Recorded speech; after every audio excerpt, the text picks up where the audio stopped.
여러분 안녕하십니까. 시골교회 출석하는 평신도 복음전도 사역자입니다. 벌써 한 해가 지나갔네요.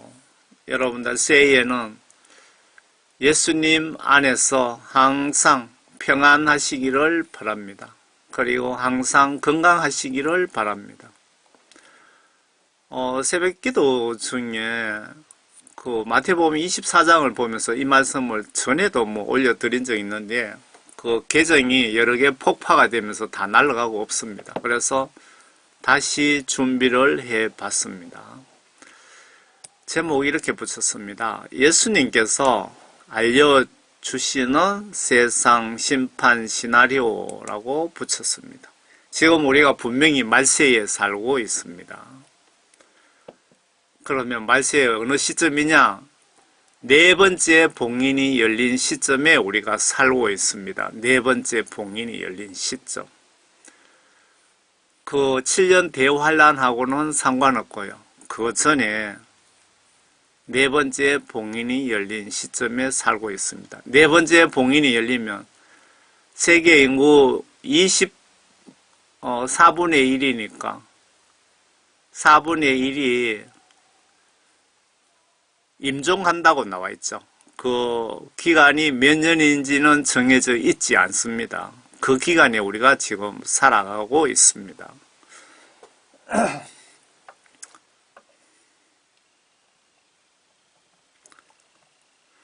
마태복음 24장입니다. 예수께서 나와서 성전에서 떠나시자 제자들이 성전 건물들을 보여드리려고 나오니 예수님께서 성전을 떠나시자 제자들이 성전의 건물들을 예수님께 보여드리려고 나왔는데 왜 보여드리려고 했느냐 하면 예수님께서 그들에게 말씀하시기를 너희가 이 모든 것을 보지 못하느냐 진실로 내가 너희에게 말하노니 이 진실이란 말은 내가 너희들에게 농담도 아니고 거짓말도 아니고 사실대로 얘기하겠으니 그 뜻이죠. 여기 돌 하나도 돌 위에 남지 않고 다 무너지리라고 하시더라. 주께서 올리브산 위에 앉으셨을 때 제자들이 조용히 나와 말씀드리기를 언제 이런 일이 일어나겠으며 주께서 오실 표적과 세상 끝의 표적이 어떤 것들인지 우리에게 말씀하여 주소서. 여기서 표적, 이적, 징표, 여러 가지 증거들, 그런 뜻이겠죠. 예수께서 그들에게 대답하여 말씀하시기를 아무도 너희를 미혹하지 못하도록 하라. 말세 되면은 영적 사기꾼들과 세상적인 사기꾼들이 판을 칠 것이다. 그런 뜻이네요. 많은 사람이 내 이름으로 와서 내가 그리스도라고 말하면 많은 사람을 미혹하리라. 내가 그리스도라고 예수라고 하면서 거짓말하는 이 인간들은 영적 사기꾼들이죠. 또 너희는 전쟁과 전쟁의 소문을 들을 것이라. 그러나 걱정하지 말라. 이놈은 이 모든 일들이 반드시 일어나야 되겠지만 아직 끝은 아니기 때문이라. 민족이 민족을 대적하고 한국과 북한 같은 경우는 같은 민족이죠. 같은 민족끼리 싸우고 나라가 나라를 대적하고 이스라엘과 시리아가 싸우고 이란하고 싸우고 러시아하고 우크라이나는 나라와 나라지만은 그 같은 민족이나 마찬가지입니다. 러시아인들이 우크라이나에 많이 살고 있답니다. 대적하여 일어나겠으며 기근과 엄청 많은 사람들이 굶어 죽고 있죠. 역병과 전 세계적으로 팬데믹이 왔죠. 지진이 여러 곳에서 있을 것이니 이 모든 것들이 고통의 시작이라. 시작일 뿐이라 이겁니다. 시작. 앞으로 대단한 환란이 대기하고 있다. 그 뜻이죠. 그때에 사람들이 너희를 고난받도록 넘겨주며 죽이리라. 또 너희는 내 이름으로 위하여 모든 민족에게 미움을 받으리라. 예수 믿는다고 기독교인들에 대한 박해가 심할 것이다. 그때 되면.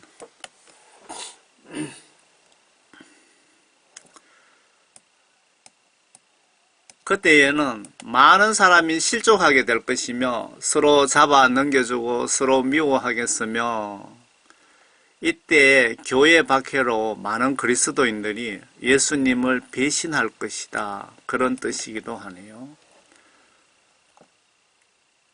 저와 여러분들이 지금 이 나라가 상당히 혼란스럽죠. 민주당은 그 북중 노선을, 사회공산주의 노선을 채택하고 있는데, 만약에 이재명 씨가 대통령이 된다. 그래갖고 이 나라를 사회공산국가로 만들어버리면, 여러분들이 머리에 총을 들이대고, 예수 믿을래, 김일성 교를 믿을래, 그러면 여러분들은 어느 쪽을 선택하실 겁니까? 예수님 믿는다고 많은 사람들이 실족하게 될 것이다. 예수를 배신하게 될 것이다. 또 많은 거짓 선지자가 일어나 많은 사람을 미혹하리라. 영적 사기꾼들이, 가짜 목사들이 일어나서 여러분들을 많이 지옥으로 이끌 것이다. 사탄 지배받는 거죠. 거짓 선지자는. 불법이 성행함으로 많은 사람의 사랑이 식어지리라. 이때 먹고 살기가 힘들기 때문에 이웃 간에, 형제 간에도 사랑이 미미할 것이다. 그러나 끝까지 견디는 자는 구원을 받으리라. 이거 정말 중요한 말씀입니다. 말세 환란 때 어떤 어려움이 영육간에 닥쳐도 기도하며 성령 인도대로 말씀 보시면서 천국 소망을 가지고 예수님을 배신하지 않고 순교도 불사하는 그런 자들이 구원받고 천국 갈 것이다. 그런 뜻입니다.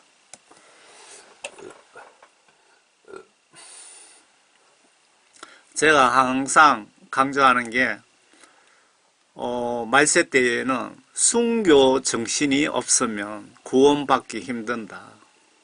지금 여러분들이 성령 구원받았다 치더라도 지금 말세에는 예수 위하여 내가 목숨을 걸겠다는 그런 각오 없으면 믿음 지키기 힘든다. 그 뜻입니다. 그래서 예수님께서 끝까지 견디는 자는, 끝까지 예수님 배신하지 않고 성경 말씀 지시대로 순종하는 자는, 따르는 자는 그런 자들이 구원받고 천국 갈 것이다. 제일 중요한 말씀입니다. 이 왕국 복음이 모든 민족에게 전거되기 위하여 온 세상에 전파되리니 그런 후에 끝이 오리라. 이 왕국 복음은 그 두정인 복음전도 사역이 있습니다. 말세 때. 여기서 세상 끝이란 예수님이 대환란 때를 설명하시는 중이기에 환란 시작 중에 두정인 복음전도 사역이 42개월 끝나면 세상 심판 휴거가 있다는 뜻으로 보여집니다. 마지막 때 전하는 복음을 왕국 복음으로 혹시 표현하셨을까요? 이 왕국 복음, 천년왕국이 세상 종말 끝에 있고요. 새 예루살렘 성은 왕국이라고 표현을 하지 않습니다. 그러므로 너희가 선지자 다니엘을 통하여 말씀하신 멸망에 가정한 것이 거룩한 곳에, 멸망에 가정한 것이 거룩한 곳에 선 것을 보리니 읽는 자는 깨달으라. 그때에 유대에 있는 자들은 산들로 도망하라. 지붕 위에 있는 사람은 집 안에 있는 물건을 가지러 내려가지 말고 들에 있는 사람은 자기 옷을 가지러 돌아가지 말라. 그 날들에는 아이를 뵌 자들과 젖먹이는 자들에게 화 있으리라. 너희는 피난하는 날이 겨울이나 안식일에 일어나지 않도록 기도하라.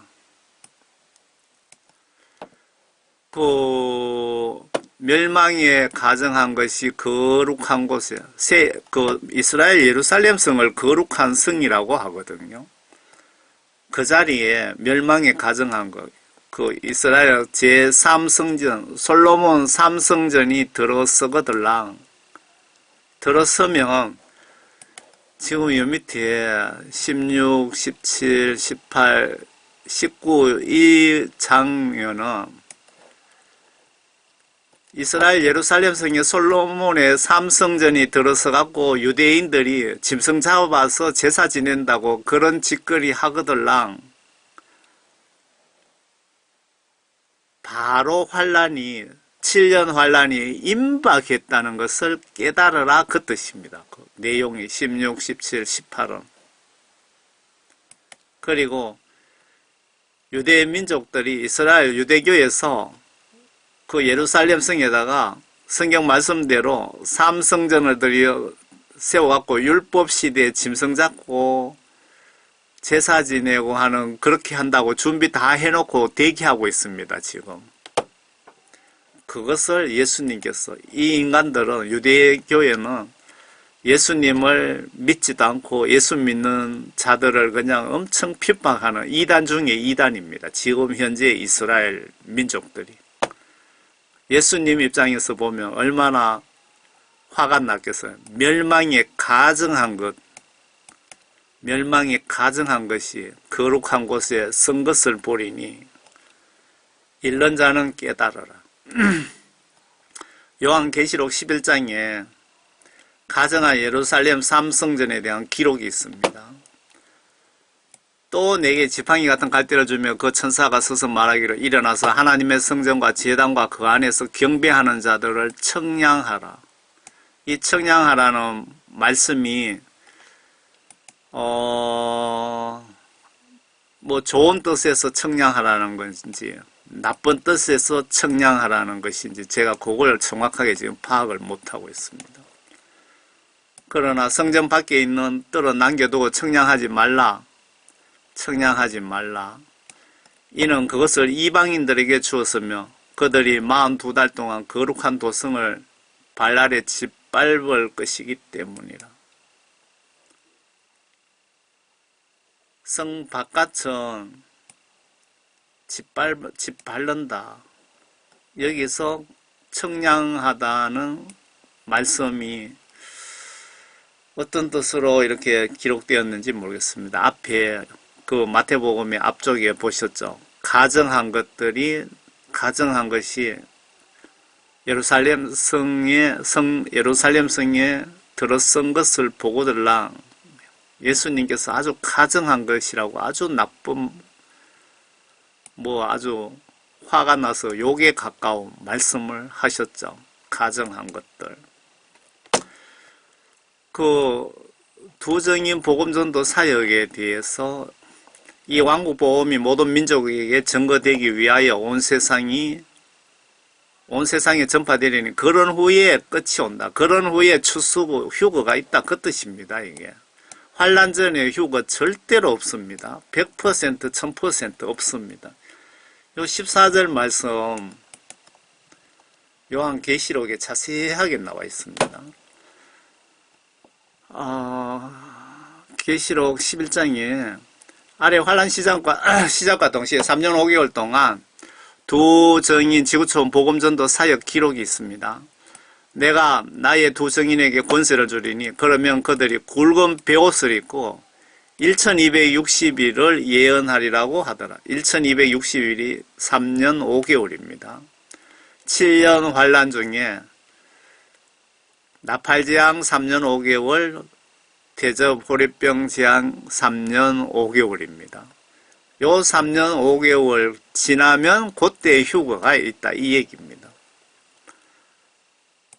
내가 나의 두 증인에게 권세를 주리니 그러면 그들이 굵은 베옷을 입고 1260일을 예언해야 하리라.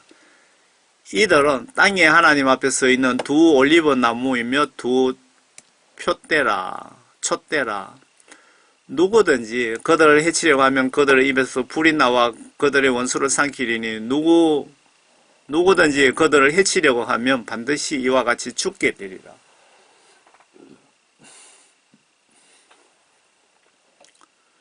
이들에게는 하늘을 닫는 권세가 있어서 그들이 예언하는 날 동안 비를 오지 못하게 하고 물을 피로 변하게 하는 권세도 있어 원하는 때 언제든지 온갖 재앙으로 땅을 치리라.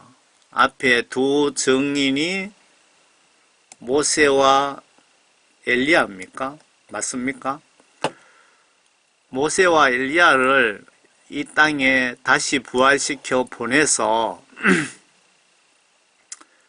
전 세계의 어린이들, 노인들 뭐 다 동원하셔갖고 예수님께서 그때는 성령을 막 부어주셔갖고 노인들은 어린이들은 뭐 예언하리랍니까?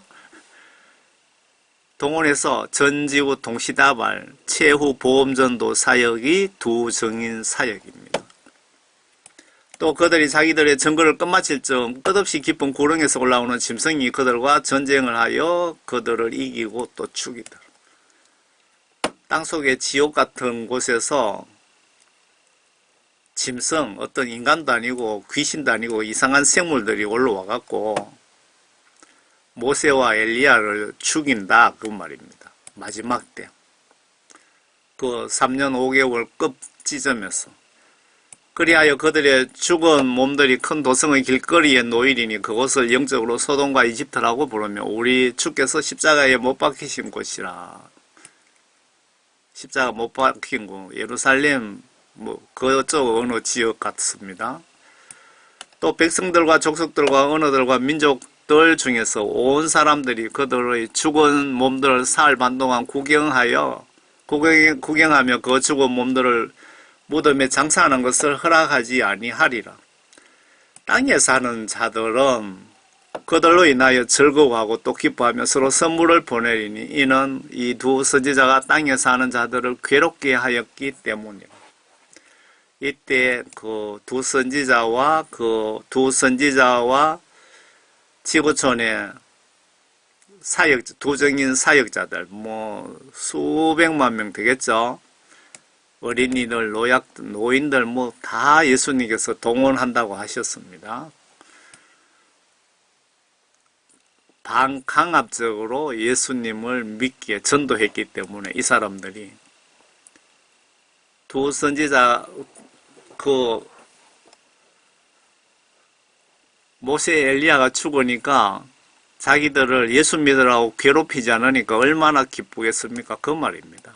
기뻐하며 서로 선물을 보내니 이는 두 선지자가 땅에 사는 자들을 괴롭게 하였기 때문이라. 두 증인이 두 선지자입니다. 두 사람만 전도한다는 게 아니고 이때 뭐 저같이 평신도로서 성령 받은 사람들 뭐 노인들 어린이들까지 다 동원하신다고 분명히 기록되어 있습니다.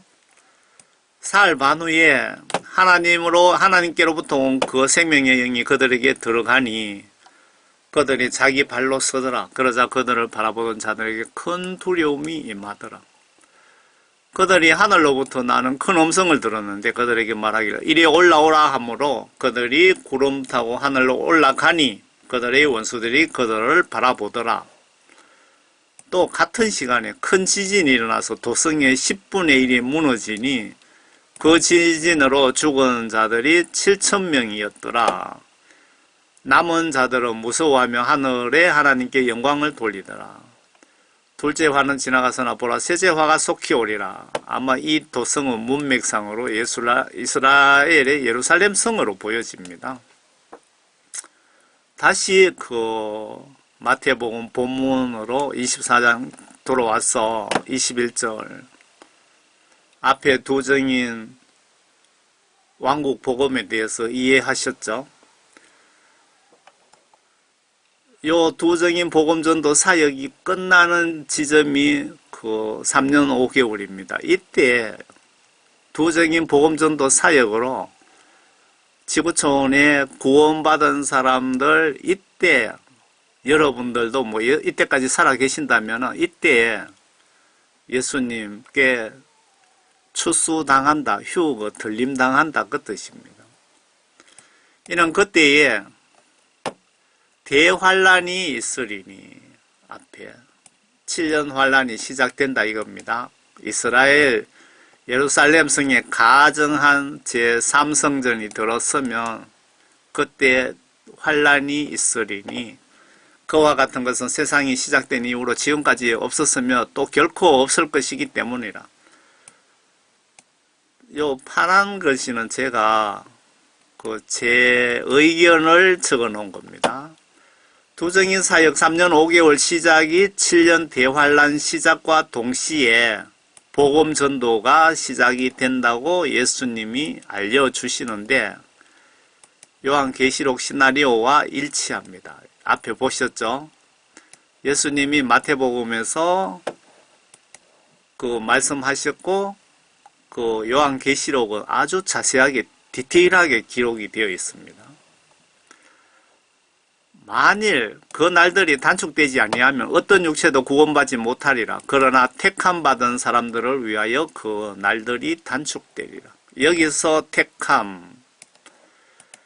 택함은 성령 구원 받은 진짜 성도들을 뜻하시고 있으며 얼마나 구원받은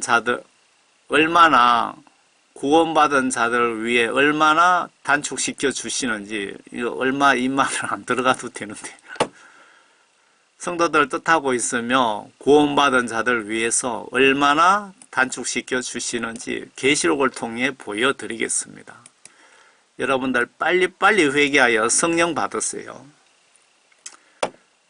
여기서 참고로 여러분들 성령 구원받은 사람들 지금 여의도 순복음교회 같은 경우에 천국 지옥 간정에 100명 죽으면 여의도 순복음교회 성도 100명 죽으면 3명 정도 천국 가고 나머지 다 지옥 가고 있답니다. 그러면 여러분들 교회는 몇 명 정도 천국 갈 것 같습니까? 몇 명? 요한계시록 9장 보시겠습니다. 요 계시록 9장에 예수님께서 구원받은 자 위에 갖고 환란을 단축시켜 준다고 하셨는데 계시록에 나와 있습니다.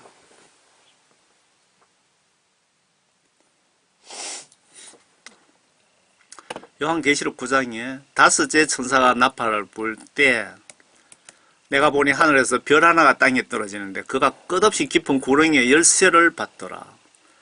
그가 끝없이 깊은 구름을 여니 큰 용광로의 연기 같은 연기가 구렁에서 올라오는데 해와 공기가 그 구렁의 연기로 말미암아 어두워지더라.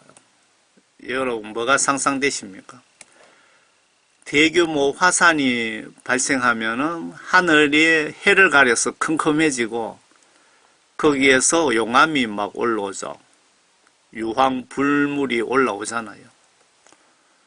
또 그 연기에서 메뚜기들이 땅 위로 나왔는데 땅의 정갈들이 지닌 권세와 같은 권세를 받았더라.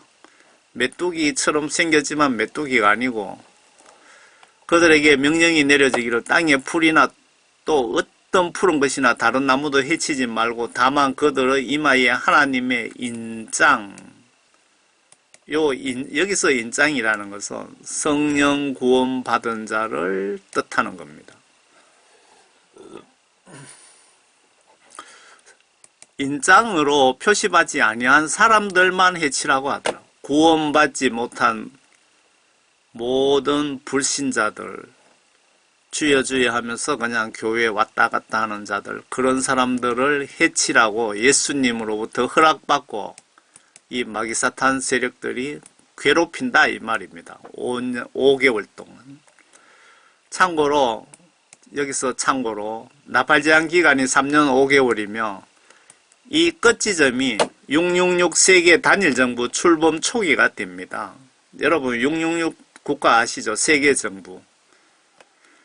뉴월드 오더 아시죠? 이때 666 디지털 칩 이마나 손등에 거부하는 자들, 강제 시행 끝에 예수님 재림 추수가 있는데 두정인 사역 때 구원받은 자들이 여기 포함되는데 3년 5개월이 됩니다. 참고로 나팔제한 기간이 3년 5개월이며 이 끝지점이 666 세계 단일정부 출범 초기가 됩니다. 이때 666 디지털 칩, 이마나 손등의 거부자, 강제 시행 끝에 예수님 재림 추수가 있는데 두정인 사역 때 구원받은 자들이 여기에 포함되는데 3년 5개월입니다. 이스라엘 12지파 14만 4천 명도 이때 구원받고 모두 같이 휴거 들림받는 것 같습니다. 그리고 3년 5개월 기간 동안 3차 핵전쟁도 있지만 인간이 가장 견디기 힘든 고통이 지금 요 메뚜기 재앙으로 보여집니다. 이 기간이 5개월입니다. 5개월 예수님께서 성령 구원받은 자들을 단축시켜 주신답니다.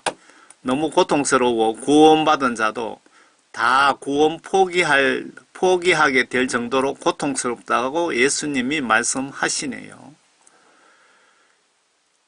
이후 3년 5개월은 666 표 받고 이 땅에 남아서 지옥 갈 자들 식급하다가 저는 지옥 간답니다. 7년 환란 중에 3년 5개월 나팔재앙 기간 끝에 예수님 추수하러 구름 타고 오셔서 추수하신 뒤에 곧바로 3년 5개월은 예수님 배신한 자들이죠. 666 표 받고 땅에 남은 자들의 세상입니다. 3년 5개월, 후 3년 5개월. 또 그들에게 명령이 내려지기를 계시록입니다. 그 사람들을 죽이지 말고 오직 5달 동안만 고통을 주라 하더라. 예수님께서 택함받은 자들에게 환란날을 단축시켜 준다. 그 내용이 5달입니다. 그 5달이 메뚜기 재앙 때. 그 고통은 마치 정갈이 사람을 쏠 때의 고통과 같은 것이라. 그 날들에는 사람들이 죽음을 구하여도 찾지 못할 것이요 또 죽으려고 애를 써도 죽음이 그들을 피하리라. 이 아주 지독한 고통이 그 메뚜기 재앙인데 이때 너무 고통스러워서 뭐 밤낮으로 그냥 여러분들이 뭐 말벌 같은데 막 쏘인다고 해보세요. 정갈인데 쏘이고 물고 뜯긴다고 생각을 해보세요. 밤낮으로 5개월 동안. 너무나 고통스러워서 사람들이 대부분 자살할 거다 그 얘기고 비행기 타고 그냥 태평양 바다에 떨어져도 죽지도 않는다. 예수님께서 죽음을 허락하지 않으신다 그 뜻입니다. 또 그 메뚜기들의 모양은 전쟁을 위하여 준비한 말들 같고 그 머리에는 금면류관 같은 거 썼으며 그 얼굴은 사람의 얼굴과 같고 그들의 머리카락은 여인들의 머리카락 같았으며 이빨은 사자 이빨 같더라. 또 그들의 흉배는 철흉배 같으며 날개 소리는 전쟁터로 달려가는 많은 말들이 끄는 병거 소리 같더라. 지금 요 내용을 보면은 메뚜기처럼 생겼는데 메뚜기는 아니고 아주 이상한 괴물이죠. 이 괴물이 구원받지 성령 받지 못한 분들을 5개월 동안 밤낮으로 가만 놔두지 않는다 이 얘기입니다.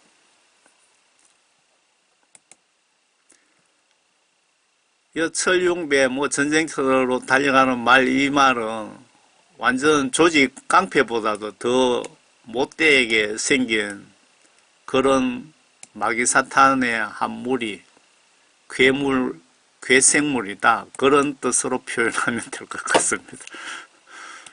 그들에게는 정갈과 같은 꼬리가 있고 그 꼬리에는 소는 침이 있으며 5달 동안 사람을 해치게 하는 권세가 있더라. 이 권세를 누구인데 받았을까요? 예수님께 받은 겁니다. 마귀사탄은 예수님으로부터 이때 인간을 괴롭히고 예수님 믿음 테스트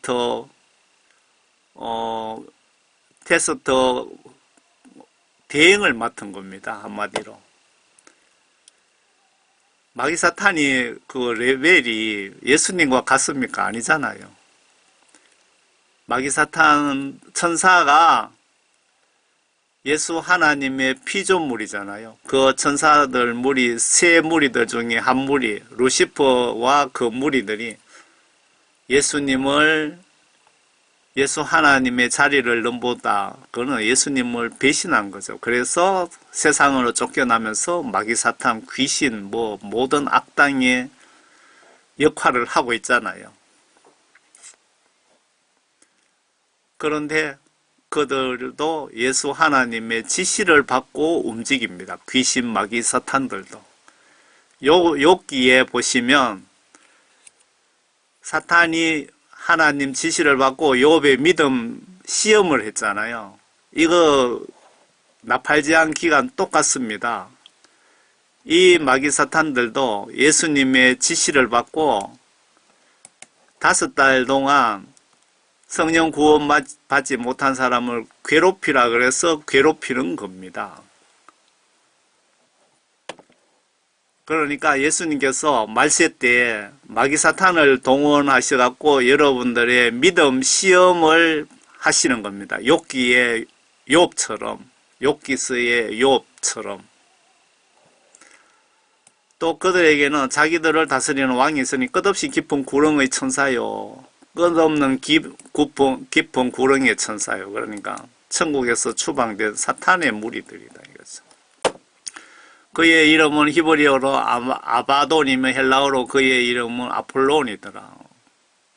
이거는 어떤 파괴하다 뭐 그런 뜻, 괴롭히고 파괴하다 뭐 그런 뜻인 것 같은데. 한 가지 화는 지나가서나 보라 아직도 이후에 2가지 화가 더 오리라 하시고 요한계시록에 통해서 예수님이 마태복음에서 택함 받은 성령 구원 받은 자에게 환란을 5달 단축시켜주는 내용 증거를 받습니다. 이 5달만 피하면 여러분들 환란 통과 가능하다 그 얘기입니다. 그때에 만일 누가 너에게 말하기를 보라 그리스도가 여기 있다 혹은 저기 있다 하여도 믿지 마라. 지금 다시 마태복음 24장으로 돌아왔습니다. 거짓 그리스도들과 거짓 선지자들이 일어나서 큰 표적과 이적들을 보여주어 지금 예수님께서 말씀하시는 겁니다. 이때 큰 표적이라고 했습니다. 그냥 단순하게 귀신 쫓고 병 고치는 게 아니고 큰 표적입니다. 보여주어 할 수만 있다면 택함 받은 자들도 미혹하죠. 이때 성령 구원 받은 자들도 정신 똑바로 차리지 않으면 이 마귀 사탄 영적 사기꾼들에게 사기당할 수 있다 그 얘기입니다. 보라 내가 이미 너희에게 말하였노라. 그러므로 그들이 너희에게 말하기를 그가 그때 내가 예수다 그러면서 그가 광야에 있다 하여도 나가지 말고 보라 골방에 있다 하여도 믿지 마라. 이 영적 사기꾼들이 무슨 소리를 하더라도 믿지 말아요. 여러분 성경 계시록 지식이 없으면 여러분들은 당할 수밖에 없습니다. 그래서 성경 보셔야 되는 겁니다. 마치 번개가 동편에 치면 서편에서 비치는 것 같이 인자에 오는 것도 그러하리라. 어디든지 시체가 있는 곳에는 독수리들이 함께 모이리라. 계시록 13장에 보시면 영적 사기꾼들이 큰 표적과 이적을 행하는 것을 볼 수 있습니다. 요한계시록 13장에 거짓 선지자 가짜 그리스도가 어떤 큰 표적과 이적을 행하나 한번 보세요. 큰 표적입니다. 큰 표적. 계시록 13장 11절에 또 내가 보니 다른 짐승이 땅에서 올라오는데 어린 양처럼 2뿔을 가졌으며 용과 같이 말하더라. 다른 짐승이 땅에서 올라오는데 어린 양처럼 2뿔을 가졌으며 마귀사탄처럼 머리 대갈통에 2개의 뿔이 붙어 있더라 그 말입니다. 용처럼. 여기에 바로 로마 캐톨릭, 로마 바티칸, 천주교의 최고 두목, 그때 가서 최고 두목, 아마 교황이겠죠. 그가 자기 앞에 있던 첫 번째 짐승 권세를 행사하고, 이 첫 번째 짐승이라는 것은 그 세계 단일 정부. 그러니까 지금 미국이 중심이 되어서 전 세계를 움직이고 있죠. 미국에서 전 세계를 통합해갖고 거기에서 아마 대통령이 나오는데 그게 666 짐승국가의 대통령 적그리스도 두목이라고 표현하면 맞을 것 같습니다. 첫 번째 짐승의 모든 권세를 행사하고 그때 바티칸의 교황이 세계 대통령을 권한을 교황이 다 그냥 뺏어와서 자기가 다 행세한다 그 뜻입니다. 그 계시록 14장 이후로 넘어가면은 자세하게 기록이 되어 있습니다. 바티칸이 세계를 지배하는 걸로. 또 땅과 거기에 사는 자들로 하여금 치명적인 상처를 치유받은 그 첫째 짐승에게 경배를 하더라. 요 계시록 13장의 첫 번째 짐승, 그 미국에 대한 내용인데, 제가 요한계시록을 부분 해놓은 걸 또 제가 올려드리겠습니다. 뭐 다 올려드렸는데 여러 개의 그 유튜브 계정이 다 폭파당했습니다. 첫째 짐승의 지시를 순종하게 되더라. 여기 보세요. 계시록에 또 큰 이적을 행하는데 예수님께서 큰 이적 표적 말씀하셨죠. 심지어는 사람들 앞에서 불을 하늘에서 땅 위로 내려오게 하더라. 예수님 제자들 중에도 뭐 귀신 쫓고 병 고치고 죽은 자까지는 살렸는데 하늘에서 땅 아래로 불을 내려오게 하는 이런 큰 이적은 행사한 적이 없습니다. 그가 짐승 앞에서 행할 권세를 받아 그 같은 기적들을 통하여 땅에 거하는 자들을 미혹하며 이놈이 영적 사기꾼 거짓 선지자입니다. 또 땅에 거하는 자들에게 말하기를 칼로 상처를 입었다가 살아난 그 짐승을 위하여 형상을 만들어야 된다 하더라. 앞에 첫 번째 짐승에 핑계대고 어떤 동상 형상을 만든다. 또 그가 짐승의 형상에게 생명을 주는 권세를 받아 그 짐승의 형상으로 말도 하게 하고 그 짐승의 형상에게 경배하지 아니하는 자는 다 죽이더라. 요때 세계 단일 정부가 들어섰을 경우에 세계 단일 정부가 통합 정부가 666 짐승 국가입니다. 이때 어떤 동상을 세워놓고 거기에 절하지 아니하는 자도 다 죽인다 이겁니다. 그가 모든 자나 다니엘서입니까? 어디에 뭐 동상을 세워놓고 동상에 절하지 않는 자 다 죽이고 했잖아요. 그거하고 같이 연상해서 보시면 될 것 같습니다. 그가 모든 자, 작은 자나 큰 자나 부자나 가난한 자나 자유자나 종이나 그들의 오른손이나 이마에 표를 받게 하고, 요때는 전 세계 모든 인간에게 세계 단일 정부가 들어섰을 경우를 지금 기록해 놓은 겁니다. 뭐 대통령이든 뭐 어린이든 그 누구든 666 표를 받게 한다. 이 666 표는 컴퓨터로 조정할 수 있는 칩을 얘기하는 겁니다. 디지털 칩, 살알만한 디지털 칩 이미 나와 있습니다. 여기에 종류가 세 가지입니다. 그래서 여러분 속으면 안 됩니다. 그래서 성경 지식이 있어야 되고, 여러분들이 성경 지식이 없어서 호세아서에 보면 망한다 라는 말씀도 있죠. 그 표나 한 가지, 그 짐승의 이름이나 두 가지, 그 이름의 숫자 세 가지입니다. 여기서 그 마귀사탄의 숫자가 666이거든요. 상징적 숫자. 666이라는 숫자를 뭐 문신으로든 어디로든 이마나 오른손에 절대 받으시면 안 되고, 여기의 표는 살알만한 디지털 칩입니다. 요거를 주사기로 손등에 갖다 집어였는데 절대 받으시면 안 되고, 아마 숫자나 이름은 이마에 갖다 찍을 겁니다. 문신으로. 그래서 요 세 가지를 여러분 오른손이나 이마에 뭐 어떠한 것도 여러분 안 받는 것이 제일 좋은 방법입니다. 뭐 이것도 저것도 모르겠으면 제가 뭐 그때까지 살아있으면은 요 세 가지를 정확하게 알아서 여러분들에게 알려드리겠습니다. 두 가지는 확실히 알겠습니다. 요 디지털 칩하고 숫자 666하고 짐승의 이름이나 요 이름이 무엇인지는 제가 정확하게 지금 모르겠습니다. 숫자를 지닌 사람을 제외하고는 아무도 사거나 팔 수 없게 하더라. 요게 매매만 하는 것이 아니고요. 요게 종합신분증입니다. 신분증. 세계 정부 이때 666 국가 살려면은 종합신분증인데 예수님께서 이 종합신분증 666표 받으면 다 지옥 가니까 받지 마라 그랬는데 이 사람들의 말에 속아서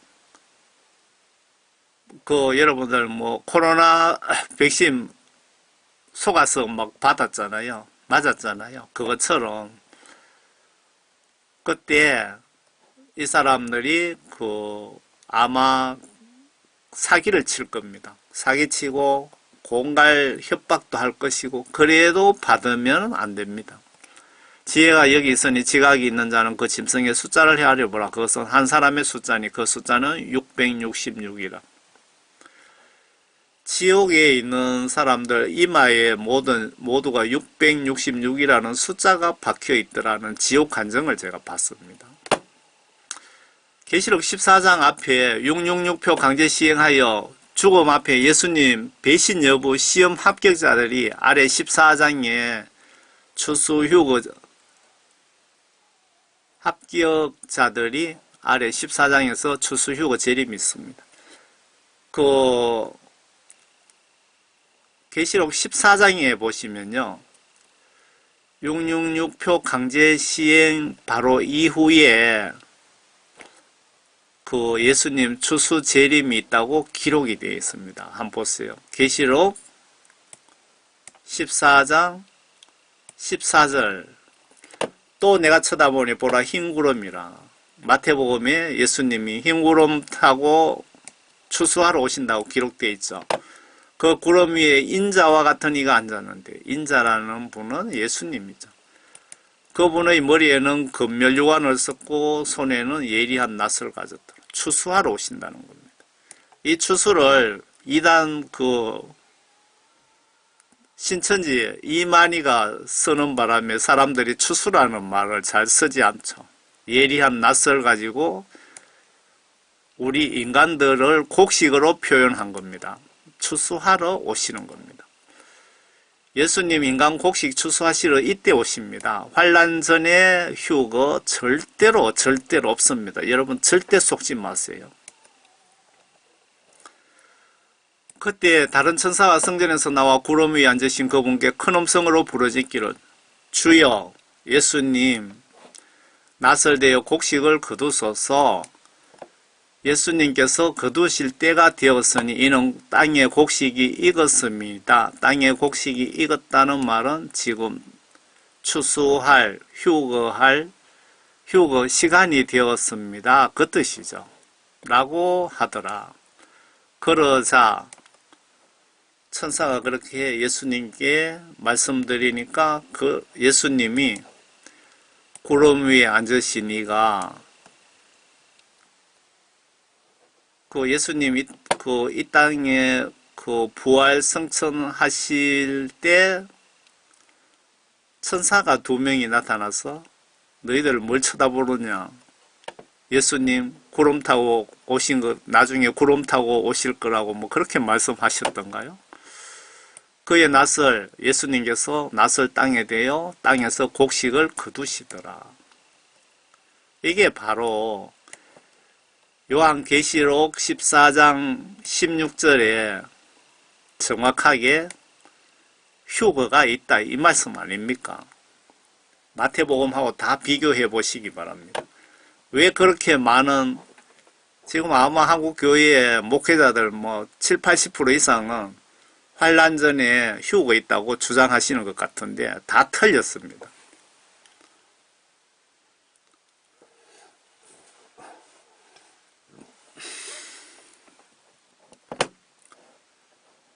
구름 위에 앉으시니까 그의 낯을 땅에 대어 땅에서 추수하다. 그러니까 이 앞에 그 666표 받고 뭐 다 나오잖아요. 계시록이 순서대로 이렇게 되어 있습니다.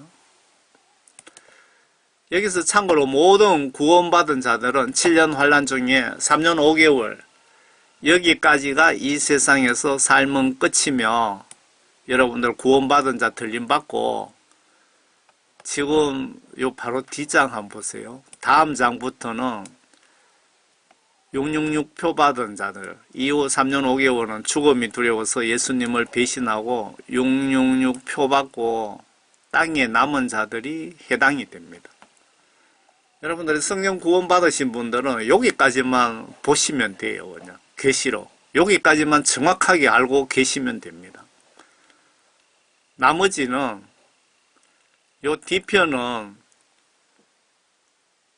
666표 받고 땅에 남은 자들에 대한 기록입니다. 그리고 그 뒤편에 가면 이 세상 완전히 사라지고 천년왕국이 있고 그 다음에 백보자 심판 있고 그 다음에 새 예루살렘 성 영원한 천국에 대한 기록이 있습니다. 추수 끝나자마자 있죠. 17절에 바로 그 후에라고 해놨죠. 또 다른 천사가 하늘에 있는 성전에서 나오는데 그 역시 앞에는 예수님이 낫을 들고 나타나신 것은 구원받은 자, 구원 성령 받은 자 추수하러 오신 거고 여기는 천사가 예리한 낫을 가졌더라. 다른 천사가 하늘에 있는 성전에서 나오는데 그 역시 예리한 낫을 가졌더라. 세상 심판 지시받은 천사, 불을 다스리는 권세를 가진 아주 기분 나쁜 말이 나오죠. 무서운 불을 다스리는 권세를 가진 또 한 천사가 제단에서 나와 예리한 낫을 가진 자에게 큰 소리로 외쳐 말하기를 너의 예리한 낫을 대어 땅에 포도송이를 거두어라. 여기에는 666표 받고 땅에 남은 자들을 포도송이로 비유했습니다. 이는 포도들이 다 익었습니다. 포도들이 다 익었다는 것은 이 인간들 막 잡아가 지옥에 갖다 쳐넣을 시간이 됐다 그 뜻입니다. 그러므로 그 천사가 낫을 땅에 대어 땅에 포도송이를 거두어 하나님의 진노의 큰 포도 접틀에 던져 넣더라. 진노의 포도 접틀에 던져 넣더라. 다 지옥에 집어쳐 넣으신다는 그 뜻입니다.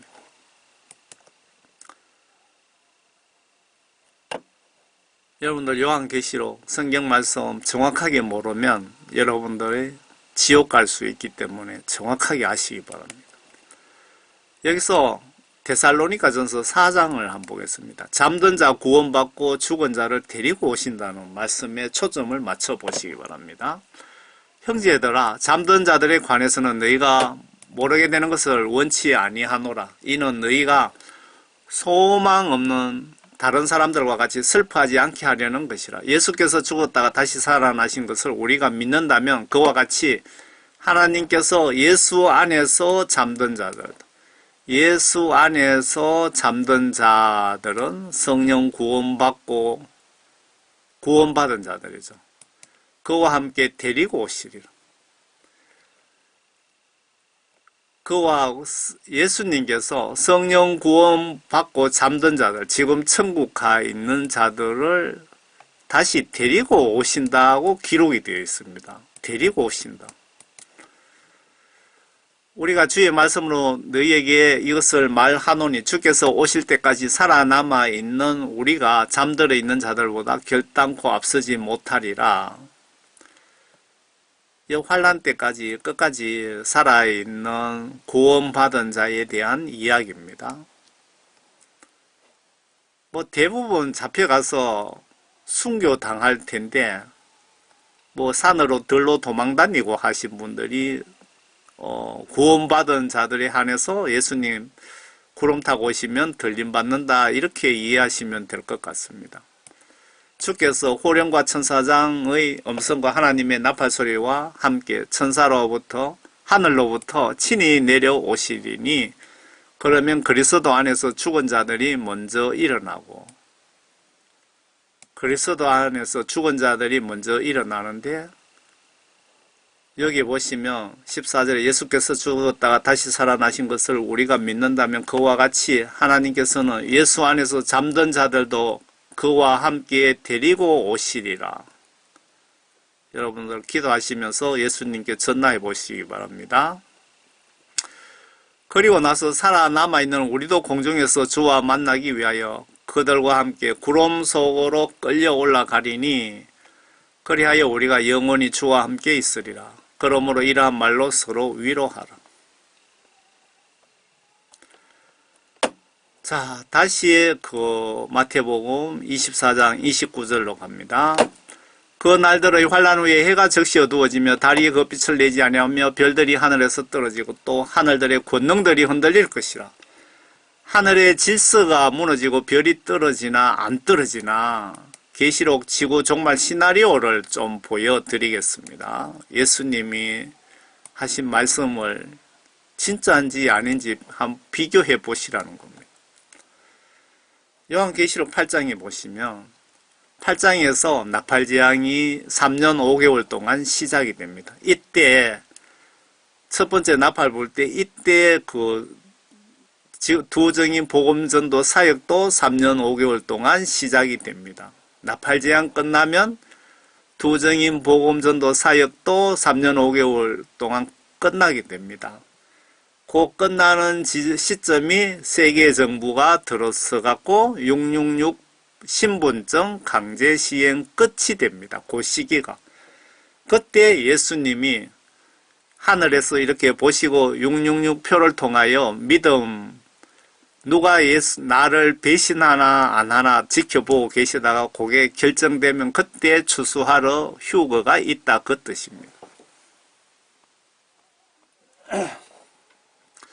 요한계시록 8장 첫째 천사가 나팔 부니 피가 섞인 우박과 불이 따르더라. 그것들이 땅에 쏟아지니 나무의 3분의 1이 타고 모든 푸른 풀도 타버리더라. 이 나팔재앙 기간 동안에는 모든 것들이 3분의 1만 소멸됩니다. 둘째 천사가 나팔 부니 거대한 산이 불에 타서 바다로 던져지는 것 같더니 바다의 3분의 1이 피가 되더라. 바다 3분의 1 피가 된다면 그대로 되는 겁니다. 그대로 문자대로 믿으시면 됩니다. 또 바다에 있는 생명을 가진 피조물의 3분의 1이 되고 배들의 3분의 1이 파괴되더라. 거대한 산이 불에 타서 바다로 던져지는 것 같더니 이 말이 하늘에서 별이 큰 유성이 떨어진다 이 말이죠. 앞에 말씀하신 거, 예수님이 말씀하신 거 맞나 안 맞나 보시라는 겁니다. 셋째 천사가 나팔 부니 하늘에서 등불처럼 타는 큰 별이 떨어졌는데 예수님이 별이 하늘에서 떨어진다고 말씀하셨잖아요. 그것이 강들의 3분의 1과 물들의 원천에 떨어지더라. 그 별의 이름은 숙이라고 물의 3분의 1이 숙이 되니 그 물이 쓰게 됨으로 인하여 많은 사람이 그 물로 죽더라. 물을 못 마셔서 죽더라. 넷째 천사가 나팔 부니 해 3분의 1과 달 3분의 1, 별 3분의 1이 강탈을 당하여 그것들의 3분의 1이 어두워지니 낮이 3분의 1 동안 비치지 못하고 밤도 마찬가지더라. 앞에 예수님이 뭐라고 하셨나 다시 한번 보겠습니다.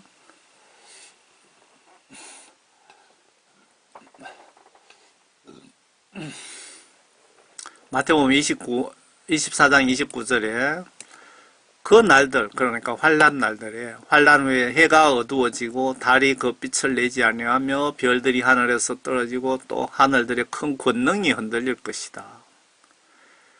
여기서 좀 예수님이 말씀하신 걸 그대로 받아 적어 놨는지는 모르겠습니다. 달과 별들이 하늘에서 다 떨어진다고 기록이 되어 있는데 그때까지 수천 년 전의 기록이 그대로 정확하게 받아 적어져서 번역이 돼갖고 왔는지 잘 모르겠네요. 하늘의 권능들이 흔들 것이다. 하늘의 질서가 무너질 것이다. 이 말씀이 요한계시록 8장 12절에 넷째 천사가 나팔을 부니 해 3분의 1과 달 3분의 1과 별 3분의 1이 강탈을 당하여 그것들의 3분의 1이 어두워지니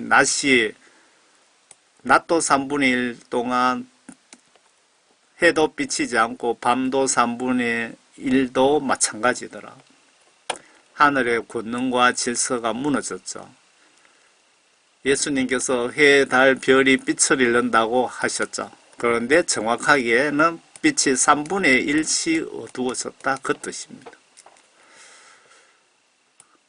다시 마태복음 24장 30절입니다. 그 후에 하늘에 있는 인자의 지금 그 후에다 초점을 맞추세요. 요런 일들이 이런 환란이 일어난 후에 예수님께서 그 마태복음 24장에는 대충 말씀하신 겁니다. 그런데 요한계시록에는 자세하게 기록이 되어 있습니다.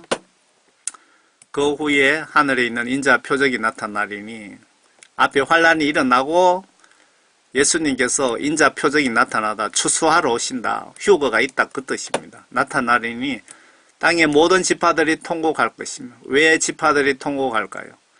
우리 자식은 남편은 마누라는 내 눈앞에서 하늘로 들림받는 것을 봤는데 나는 못 들림받으니까 통곡이 일어나겠죠. 전 세계가 울음바다가 터지겠죠. 또 그들은 인자가 권세와 그 큰 영광으로 하늘에 구름 타고 오는 것을 보리라.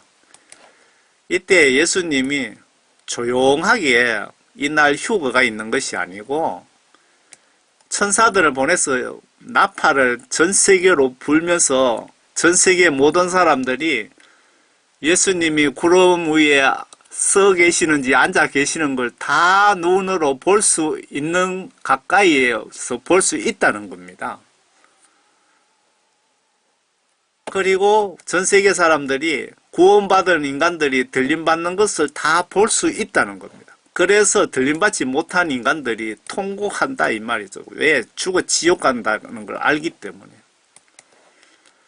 또 주께서 큰 나팔 소리와 함께 천사들을 보내시리니 그들이 하늘 이편 끝에서 저편 끝까지 사방에서 그의 택하신 사람들을 함께 모을 것이라. 이때 재림은 예수님 공중 재림 때는 아주 요란하게 하늘에 천둥이 치고 막 아주 요란하게 천사들이 나팔을 불고 이때 모든 사람 다 잠자는 사람 깨워갖고 보는 데서 일어날 것이다 그 말입니다. 무화과 나무의 비유를 배우라. 그 가지가 유연하고 잎이 나오면 여름이 가까운 줄 너희가 아나니. 무화과 나무 잎이 나오면 봄인 줄 알듯이 이런 환란이 닥치면 예수님 추수하시러 곧 오신다는 걸 깨닫고 회개하고 성령 구원 받아라는 그런 뜻이 아닙니까? 33절에 이와 같이 너희도 이 모든 것을 보면 그 일이 가까이 곧 문들 앞에 이른 줄 알라. 진실로 내가 너희에게 말하노니 이 세대가 지나가기 전에 이 모든 일들이 이루어지리라. 하늘과 땅은 없어져도 내 말은 결코 없어지지 아니하리라. 하늘과 땅은 없어져도 예수님께서 성경 말씀에 기록한 모든 예언은 순서대로 한 개도 틀리지 않고 다 일어날 것이다. 그 뜻입니다. 예수 하나님 하신 말씀을 의심치 말고 믿고 순종하라는 뜻이기도 합니다. 36절 그러나 그 날과 시간에 관해서는 아무도 모르나니 심지어는 하늘의 천사들도 모르고 오직 나의 아버지만 아시느니라. 예수님 재림 날짜는 아무도 모른다. 예수님만 그 시간을 아실 것이다. 우리가 기도하는 것에 따라서 믿음에 따라서 재림 날짜는 당겨질 수도 있고 늦춰질 수도 있고 그것은 하나님 아버지이신 예수님 마음이다 그 뜻이죠. 그러나 노아의 날들과 같이 인자가 오는 것도 그러하리라. 홍수 전의 날들에 그들이 먹고 마시고 장가가고 시집가고 하기를 노아가 방주로 들어가던 날까지 하다가 홍수가 나서 그들을 다 쓸어버릴 때까지 그들이 알지 못하였던 것 같이 인자에 오는 것도 그러하리라. 이건 사실이잖아요, 여러분. 여러분들이 내일 죽을지 모레 죽을지 알 수 없잖아요. 그때 두 사람이 밭에 있는데 한 사람은 데려가게 되고 한 사람은 남게 되리라. 두 여인이 맷돌을 갈고 있다가 한 사람은 데려가게 되고 한 사람은 남게 되리라. 그러므로 깨어 있어라. 여러분 지금 영적으로 깨어 있습니까? 어떤 시간에 너희 주께서 오실는지 너희가 알지 못하기 때문이라. 다시 한번 보겠습니다. 깨어 있어라. 여러분들이 오늘 밤 죽을지 내일 죽을지 언제 죽어서 영혼 심판 당할지 모르기 때문에 깨어 있어라. 그 뜻입니다. 죄를 멀리하세요. 회개하여 죄사함 받고 성령 구원 선물 받고 성경 하나님 말씀 보시면서 성경 지시대로 행동으로 순종하는 자들이 깨어있는 자이며 이렇게 거듭난 자는 갑자기 교통사고가 나서 죽더라도 천국 갑니다.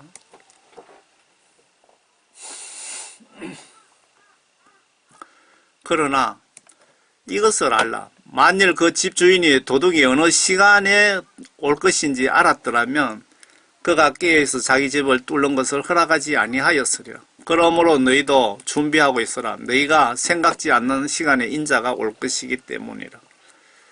여기서 나는 예수님 추수 때까지 기다리는 것은 둘째 문제이고 내가 갑자기 오늘 밤 죽으면 천국 갈 수 있는지 천국에 내 이름이 있는지 예수님께 전화 확인하는 것이 최우선인 것 같습니다. 그러므로 너희도 준비하고 있어라. 너희가 생각하지 않는 시간에 인자가 올 것이기 때문에. 그러므로 너희도 준비하고 있어라.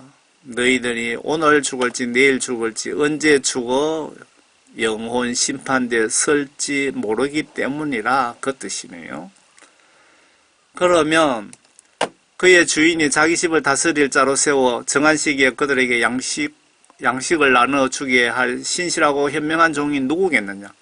그의 주인이 와서 종이 그렇게 하고 있는 것을 보리니 그 종은 복이 있도다. 진실로 내가 너희에게 말하노니 주인이 그를 그의 모든 재산을 다스리는 자로 세울 것이냐. 그러나 만일 악한 종이 속으로 말하기를 내 주인이 오시는 것이 늦어지리라 하고 자기 동료 종들을 때리기 시작하고 주정뱅이들과 함께 먹고 마신다면 성경 말씀 지시들을 순종치도 회개치도 않는 자들을 지금 지적하고 계시는 것 같습니다.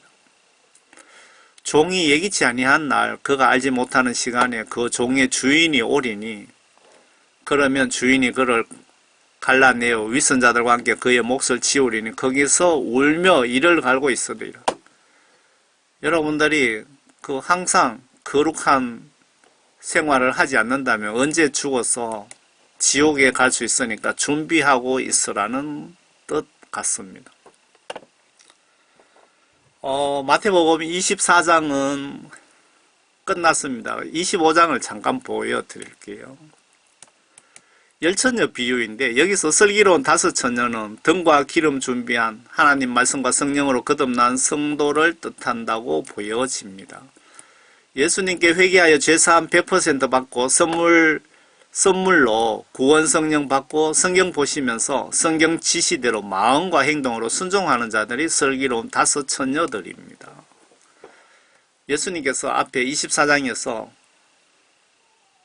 세상 종말 심판 시나리오에 대해서 설명을 하시면서 그 다음에 25장에 너희들이 심판받고 지옥 가고 싶지 않으면 슬기로운 다섯 처녀가 되어라고 답을 주시는 거죠. 그때의 천국은 등불을 들고 신랑을 맞으러 나간 10명의 처녀들과 같더라. 그들 가운데 다섯은 현명하고 다섯은 어리석더라. 어리석은 처녀들은 등을 가졌으나 등과 함께 기름을 가지지 아니하였고 현명한 처녀들은 등과 함께 기름통에 기름을 가지고 있더라. 신랑이 늦어지므로 모두 졸려서 잠이 들었는데 한밤중에 소리가 나기를 보라 신랑이 오니 나가서 맞으라 하더라. 그때 그 처녀들이 모두 일어나서 각기 자기 등을 조절하는데 어리석은 처녀들은 현명한 처녀들에게 말하기를 우리의 등불이 꺼졌으니 너희 기름을 좀 달라고 하더라. 그러나 현명한 처녀들이 대답하여 말하기를 아니라 우리와 너희에게 충분하지 못하니 차라리 장사꾼들에게 가서 너희 쓸 것을 사라고 하더라. 그들이 기름을 사러 간 사이에 신랑이 왔으니 준비하였던 처녀들만 그와 함께 혼인식에 들어가고 문은 닫혔더라. 그 후에 나머지 처녀들도 와서 말하기를 주여 주여 우리에게 열어주소서 라고 하더라. 그러나 그가 대답하여 말하기를 진실로 내가 너희에게 말하노니 나는 너희를 알지 못하노라 하더라. 그러므로 깨어 있으라. 너희는 인자가 오실 그날과 그 시간을 모르기 때문이라. 2025년 1월 1일입니다. 오늘 이 말씀을 요약하면 그리고 이 메시지를 작성한 목적이기도 합니다. 열처녀 비유, 여기서 슬기로운 다섯 처녀는 등과 기름 준비란 하나님 말씀과 성령으로 거듭난 성도를 뜻하고 있다고 보여집니다. 예수님께 여러분들 회개하여 죄사함 100% 선물로 받고 죄사함을 100% 받고 선물로 구원 성령 받고 성경 보시면서 성경 지시대로 마음과 행동으로 순종하는 자들이 슬기로운 다섯 처녀들입니다. 이 메시지를 제가 준비해서 보여드리는 목적이 여러분들이 슬기로운 다섯 처녀가 꼭 되어서 한 분도 빠짐없이 모두 천국에서 꼭 만나 뵙기를 진심으로 바라는 마음에서 이 메시지를 작성했습니다. 여러분 새해 예수님 안에서 항상 건강하시고 평안하시고 그리고 여러분 가정이 모두 하나님 말씀과 영어로 거듭나셔서 여러분과 여러분 가정 모든 식구가 천국에서 꼭 만나 뵙기를 진심으로 바랍니다. 저는 성령 구원받고 예수님으로부터 평신도 복음전도 사역 사명을 받은 시골교회 총교회 집사입니다. 여러분 끝까지 경청해 주셔서 감사합니다.